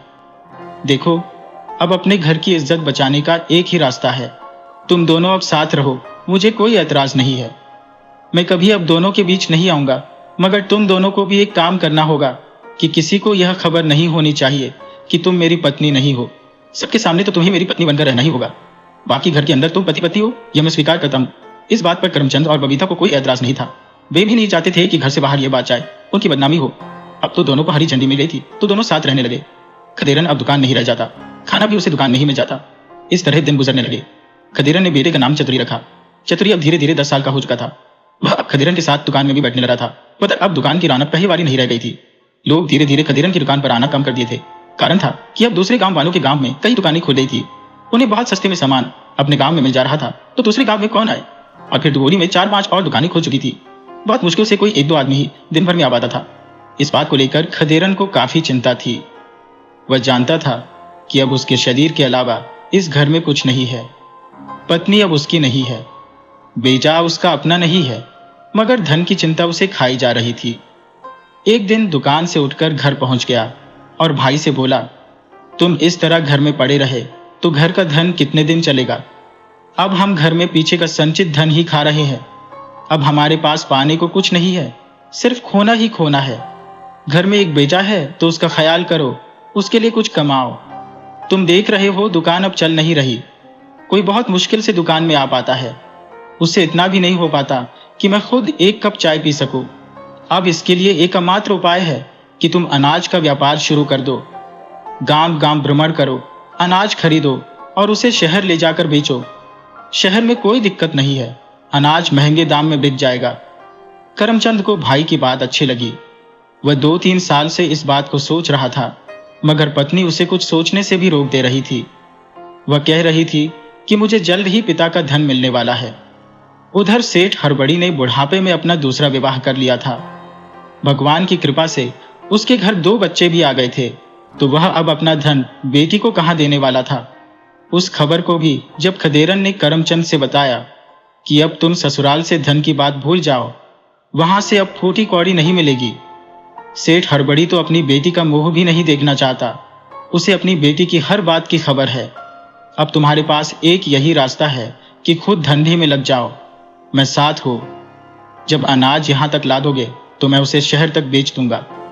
करमचंद दूसरे दिन से गांव में अनाज खरीदने जाने लगा। उसने एक खच्चर खरीद लिया था। दूर दराज के गांव में बहुत सारा अनाज मिल जा रहा था, तो वह रोज कहीं न कहीं से एक खच्चर अनाज खरीद लाता। जब ज्यादा अनाज इकट्ठा हो जाता तो उसे खदेरन शहर ले जाकर बेच आता। इस तरह से रोजगार चल निकला, मगर यह धंधा एक सीजनल धंधा था जो 1-2 माह ही चल पाता था। उससे सिर्फ इतना ही फायदा हो पाता कि किसी तरह साल भर गुजारा हो सके। खदेरन को इस बात की चिंता दिन प्रतिदिन खाई जा रही थी। अब उसका बेटा चतुरी भी 18 साल का हो चुका था। वह भी अब अकेले अनाज खरीदने निकल जाता। उसने एक दिन खदेरन से बताया, इस संसार में धंधे की कोई कमी नहीं है। एक नहीं, अनेक धंधे हैं। अनाज भी साल भर पैदा होता है। हम एक तरह के अनाज का व्यापार करते हैं तो हम कुछ बड़ा नहीं कर पाते, मगर जब हम बहुत दूर के क्षेत्र में निकलते हैं तब पता चलता है कि हमारे राज्य के अलावा दूसरे राज्य में भी तरह तरह के अनाज पैदा होते हैं। हम दूर दराज से यदि व्यापार शुरू कर दें तो फिर हमारे पास धन की कमी नहीं रहेगी। खदेरन बोला, बेटा अब तुमसे ही एक उम्मीद है। करमचंद शुरू से ही निकम्मा आदमी है, उससे कुछ होता जाता नहीं। तुम जोर शोर से काम में लग जाओ। जब बहुत सारा पैसा कमाओगे तो अच्छे घर में तुम्हारा विवाह हो पाएगा। आज दुनिया में लक्ष्मी का ही बोलबाला है। जिसके पास धन है तो वह राजकुमारी को भी ला सकता है, परियों को धन के बल पर नचा सकता है, मगर जिसके पास धन नहीं है उसे कोई गरीब भी बेटी नहीं देना चाहता। इसलिए अभी तुम खूब धन कमाओ, विवाह के विषय में कुछ मत सोचो। कहीं ऐसा अवसर आए भी तो उस पर ध्यान मत देना। जल्दबाजी और अपनी मर्जी के विवाह में सिर्फ धोखे मिलते हैं। चतुरी अपना खच्चर लेकर दूर दराज के गांव में निकल जाता और 3-4 दिन बाद बहुत सारा अनाज खरीद कर ले आता। एक दिन करमचंद पूछ बैठा, बेटा तुम यह अनाज कहाँ से लाते हो? हमारे राज्य में तो यह फसल होती ही नहीं है। तब चतुरी ने बताया, जोखनपुर राज्य में इस तरह की पैदावार बहुत अधिक संख्या में है, बस वहां जाने में देर है। वहां कोई अनाज का खरीदार नहीं है। तब करमचंद बोला, मैं एक बार उस राज्य में जाना चाहता हूं, तुम पता बताओ कि हमें कैसे जाना है। तब चतुरी ने उसे समझा दिया कि किस तरह जंगल पार करके पहाड़ी की तरफ जाओगे, वहां से आपको आगे का मार्ग मिल जाएगा। आप बेफिक्र होकर आगे चले जाना, वहां आपको कोई परेशानी नहीं आएगी। आपको जाने भर की देर है। अनाज इतना मिल जाएगा कि छकड़े में भी भरकर रोज लाओगे तब भी कभी कम नहीं पड़ेगा। करमचंद खच्चर लेकर चला गया। खदेरन को खुशी हुई कि अब भाई भी काम में लग गया है। करमचंद को गए हुए कोई 1 सप्ताह बीत गया, परंतु वह वापस नहीं आया तो खदेरन को चिंता हुई। वह बेटे से बोला, करमचंद को गए हुए 1 सप्ताह गुजर गया और वह नहीं आया है। तुमने उसे किस अनजान जगह पर भेज दिया है? तब चतुरी की मां बोली, तुम बाप बेटों की कोई चाल है। तुम दोनों ने किसी साजिश के तहत करमचंद को किसी खतरनाक जगह भेज दिया है। चतुरी बोला, मां, तुम ऐसा कैसे सोच सकती हो कि हम अपने सगे चाचा को गलत जगह भेज देंगे? स्त्री बोली, यह बूढ़ी की चाल हो सकती है। यह हमेशा करमचंद से जलता रहता है, इसी ने तुम्हें भड़काया होगा। चतुरी बोला, तुम दोनों को बेमतलब लड़ना नहीं चाहिए। हम जल्दी ही चाचा को खोज लाएंगे। वैसे वो कोई बच्चा नहीं है जो गुम हो जाएंगे। मैं आज ही उनका पता लगाने जाता हूं। चतुरी करमचंद का पता लगाने चल पड़ा। वह 3 दिन तक चलने के बाद उस बताए स्थान पर पहुंचा जिसके विषय में उसने खुद करमचंद को बताया था, मगर वहां पता करने पर उसे कुछ पता नहीं चला। किसी ने भी नहीं बताया कि कोई खच्चर वाला आदमी यहां तक आया था। तब चतुरी को बड़ी निराशा हुई। वह वहां से चलकर पहाड़ी के दोराहे पर आ गया। एक रास्ता पुनः जंगल के पास से होकर गुजरता था, तो चतुरी ने वही रास्ता पकड़ लिया।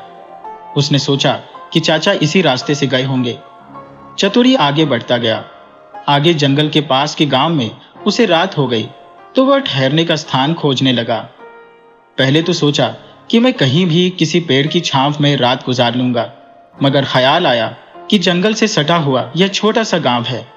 यहां कोई जानवर रात में आ गया तो मुझे खा जाएगा। उसने कई लोगों से पूछा कि क्या इस गांव में मेरे रहने लायक कोई जगह मिल जाएगी, मैं उसका खर्चा भी दे दूंगा, तो कोई भी उसे रखने को तैयार नहीं हुआ। चतुरी भगवान का नाम लेकर एक पेड़ के चबूतरे पर सो गया। अभी वह सोया हुआ था कि वहां 2 नौजवान लड़कियां आ गई और उससे बोली, क्यों मुसाफिर, क्यों अपनी जान देने पर तुले हुए हो? यहां रोज रात के पिछले प्रहर में एक राक्षस आता है और घर से बाहर के जीव जंतु, यहां तक कि मवेशी या मनुष्य को उठाकर ले जाता है। चतुरी बोला, देवियों, मैंने कई लोगों से अपने घर में शरण की मांग की, मगर मुझे कोई भी अपने घर में रखने को तैयार नहीं हुआ। अब आप ही बताओ मैं कहां जाऊं? तब लड़की बोली, तुम हमारे घर चलो, मगर मेरे घर ठहरने के बहुत पैसे लगेंगे। चतुरी बोला, देवियों, मेरे पास बहुत पैसे यहां नहीं है, बस थोड़े से पैसे हैं, सिर्फ 10 सोने के सिक्के। आप चाहो तो उसे ले सकती हो। लड़कियां बोली, पहले हमारे घर चलो, हम पहले सुरक्षित अपने को कर लें, फिर आगे की बात होगी। लड़कियां उसे लेकर अपने घर में चली गई। घर में जाने के बाद बड़ी बहन बोली, अरे ओ छोटी, ये मुसाफिर बहुत भूखा लग रहा है, इसे पहले भोजन कराओ। बड़ी बहन ने छोटी को कुछ इशारा किया तो वह हाँ में सिर हिला दी। इधर दोनों बातें करते रहे, तभी वह खाना लेकर आ गई। चतुरी ने उस खाने को पूरा खा लिया, मगर उसके शरीर में कोई समस्या नहीं आई। तो बड़ी बहन छोटी को एकांत में ले गई और बोली, तूने यह क्या बेवकूफी कर दी? इसके भोजन में जहर नहीं मिलाया। छोटी बोली, तुम हर समय सिर्फ मरने मारने की बात करती हो, कभी दिमाग से भी काम कर लिया करो। अरे इस नौजवान को मार देने से तुम्हें क्या मिलेगा? तुम आकृ से काम लो, ये कोई बड़ा सेठ है, इसके घर तक पैठ बनाओ, फिर हम इसके घर चलते हैं और इसका सारा धन लेकर चंपत हो जाते हैं। बड़ी बोली, अरे छोटी, तू इतनी सयानी हो गई है, मुझे आज पता चला है। चल, तेरी ही बात पक्की, हम इसके घर चलते हैं। वे पुनः युवक के पास आई और बोली, आप आराम करो, हम तो रात में कुछ काम करती हैं, हमें 1 को 2 करना है। तुम्हारे पास कुल कितने पैसे हैं? चतुरी बोला, देखो, मुझसे गलती हो गई, मैं वादा करके आपके घर में आया था कि आपको 10 सिक्के दे दूंगा, आप ये 10 सिक्के रख लीजिए। लड़की बोली, हाँ हाँ, दे दीजिए। लड़की ने 10 सिक्के लेने के बाद उसे एक थैली में डाला, फिर उसमें से 10 सिक्के निकालकर चतुरी को लौटा दिए और बोली, देखो, आपका सिक्का भी बच गया और मुझे सिक्का मिल भी गया। इसे कहते हैं आम के आम और गुठलियों के दाम। चतुरी बोला, मैं कुछ समझा नहीं, आपने किस तरह मेरे पैसे को 2 गुना कर दिया और एक हिस्सा अपने पास रखकर एक हिस्सा मुझे लौटा दिया। लड़की बोली, यही तो हमारे हाथ का कमाल है, किसी भी धन को 2 गुना कर देती हो। आपके पास यदि 10,000 सिक्के रहते तो मैं उसको भी 2 गुना कर देती, परंतु आपके पास तो सिर्फ 10 है, तो अब मैं क्या कर सकती हूँ? अच्छा, आप आराम करो, हमें अपना काम करने दो। सुबह आपको भी तो कहीं जाना है और हमें भी कहीं जाना है। चतुरी बोला, देवी जी, आप बड़ी काम की हो। मेरे घर पर 10,000 सिक्के रखे हुए हैं। कृपया आप मेरे साथ मेरे घर चलकर उसे दोगुना कर दो। लड़की बोली, ना बाबा ना, मैं भला क्यों आपके घर जाने लगी? मैं नहीं जा सकती। चतुरी बोला, यदि मैं अपना पैसा यहाँ लेकर आ जाऊं तो? लड़की बोली, तब तो ठीक है। तभी छोटी बहन बोली, क्या खाक ठीक है? अरे, हम इनके घर चलकर ही बना देते हैं। सेठ जी वहां और भी पैसे इकट्ठा करके दे सकते हैं। वहां हमें 4-5 दिन का काम मिल जाएगा। चतुरी तो यही चाहता था। उस लड़की की छोटी बहन भी चाहती थी कि यह नौजवान किसी भी तरह जाल में न फंसे। बहन की क्रूरता उसे पता थी। वह चतुरी को पसंद कर चुकी थी। उसका ख्याल था कि यह रास्ता बहुत बुरा है। दोनों बहनें सुबह में चतुरी के साथ उसके घर के लिए चल दी। पूरे 3 दिन बाद दोनों को लेकर वह अपने घर गया तो उसकी मां ने देखा कि यह तो करमचंद को नहीं लाया है, बल्कि एक नहीं 2 औरतों को ले आया है। तो वह चतुरी पर बहुत नाराज हुई। तब चतुरी ने बताया, तुम झूठी परेशान हो। मैं चाचा की खोज में ही गया था, परंतु मुझे यह बड़ी काम की 2 लड़कियां मिल गई हैं। बड़ी मुश्किल से हमारे साथ यहां तक आई है। ये दोनों किसी भी सिक्के को दोगुना कर देती हैं। मुझे अपने घर में रखे सिक्के दोगुना कराने हैं। उसके बाद मैं पुनः चाचा की खोज में जाऊंगा। वह मां से बोला, मां, मुझे एक बात समझ में नहीं आ रही कि तुम पिताजी के लिए तो कुछ नहीं करती, उनसे बात नहीं करती, परंतु चाचा पर विशेष ध्यान रखती हो। ऐसी क्या बात है? तब उसकी मां बोली, बेटा, सच तो यह है कि वह तुम्हारा चाचा नहीं बल्कि पिता है और वही मेरे पति है। यह जो बूढ़ा है वह सिर्फ दूसरों को दिखाने के लिए मेरा पति है। हकीकत में अब यह मेरा कोई नहीं है। चतुरी को बड़ा आश्चर्य हुआ। वह इतना बड़ा हो गया मगर इस बात को जान नहीं सका था। वह बोला, मां, चिंता मत करो, मैं अपने पिता को खोजने में सारा धन लगा दूंगा, परंतु खोज कर लाऊंगा। वह अब धन दोगुना कराने में लग गया। उसमें से बड़ी लड़की बोली, आप मुझे धन दे दो, मैं कोई 4-5 घंटे में धन दोगुना करके दे देती हूँ।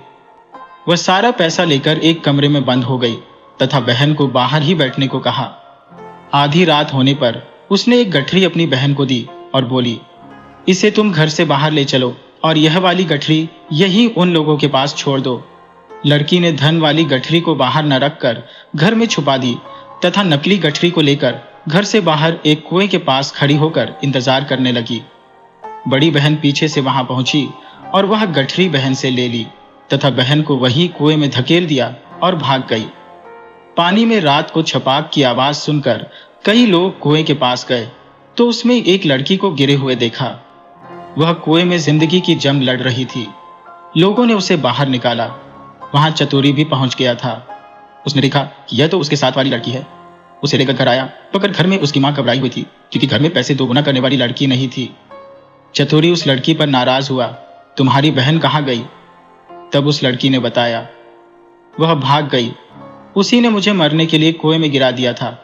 चतुरी रोने लगा, मेरा पैसा डूब गया, मैं लूट गया, बर्बाद हो गया।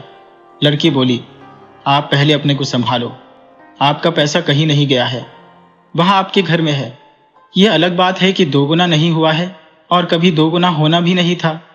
यह तो धन हड़पने की एक चाल थी, मगर सच तो यह है कि मैंने आपको पसंद कर लिया था। मैंने अपने घर में आपकी जान भी बचाई और आज आपका पैसा भी बचा लिया है। वह घर में छुपाया पैसा निकाल लाई और चतुरी को दे दिया। वह बोली, मैं आपकी चाचा जी को भी बता सकती हूँ कि वह कहाँ है। बहन ने ही उन्हें ठगों की बस्ती में बेचा है। आप उनको बचाने के लिए राजा की मदद ले सकते हो। मैं आपके साथ हूँ, मैं राज दरबार आपके साथ चलूंगी। दोनों राजा के दरबार गए और राजा से ठगों की बस्ती के विषय में बताया। राजा को कब से उस बस्ती की तलाश थी। राजा ने सैनिक भेजकर सभी बस्ती वालों को बारवा लिया। वहां राज्य के सैकड़ों लोग गुलाम बना गए थे। उनमें करमचंद भी था जो उन दुष्टों के चंगुल से छूटकर घर आ गया। राजा ने चतुरी और उस लड़की को 800 मोहरे इनाम में दी। राजा ने चतुरी को सलाह दी कि वह उस लड़की से विवाह कर ले। इस तरह वह ठग लड़की एक भली लड़की बनकर चतुरी के घर आ गई। सभी खुशी खुशी घर में रहने लगे। दोस्तों, ये कहानी हमें सिखाती है कि झूठ चाहे कितना भी लंबा चले, एक दिन सामने आ ही जाता है। धोखे और छलकपट से बनाए रिश्ते कभी सुखी नहीं रह सकते। सच्चाई और ईमानदारी ही जीवन का सही मार्ग है। जो व्यक्ति अपनी गलतियों को स्वीकार कर लेता है और सुधार करता है, उसे भगवान भी माफ कर देता है।